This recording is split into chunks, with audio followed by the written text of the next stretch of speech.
In the U.S., due to polarization and gerrymandering, the majority of House districts will vote for one party no matter what. According to Cook Political Report, 375 out of 435 districts are considered safe for either party, and only 18 districts are considered toss-ups for the 2026 elections. If you don't live in any of those districts, and your party isn't the party in power, you're pretty much shit out of luck. But it doesn't have to be this way. In fact, before 1842, it wasn't this way. Before the Reapportionment Act of 1842 banned it, many states would elect their House representatives in multi-member districts, so a single district could be represented by a few members of one party and a few members of another party. Multi-member districts make it so there will be almost no safe districts, because if a district has 5 members, and the district is 80% Party A and 20% Party B, then Party A might get 4 representatives and Party B 1 representative. If Party A becomes unpopular in the district and drops to 60%, then they might lose a representative. If it were a single-member district, though, then it wouldn't change anything if Party A dropped from 80% to 60% because they'd still win the district. This is why I support the Fair Representation Act.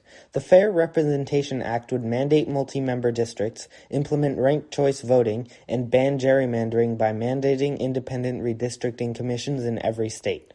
First, this would make House districts more representative of their population because even if a party is in the minority, it still gets represented. Second, and most importantly, the act would allow third parties into the House of Representatives. With single-member districts, a vote for a third party is effectively a vote for the party you like least, since the third party would have no chance of winning.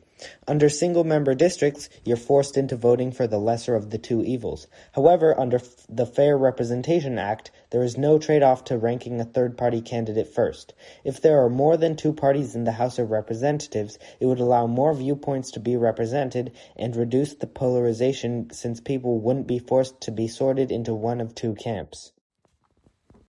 I also support uncapping the House of Representatives. The U.S. House is one of the least representative legislative chambers of any representative democracy on Earth.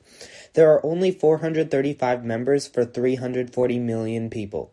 We have had the same amount of representatives since 1929, yet the population is 2.7 times what it was then.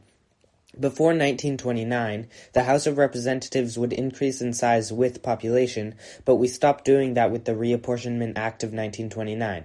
With so many people per representative, it becomes nearly impossible for them to actually engage with their constituents. A larger House would solve that problem since districts would be smaller.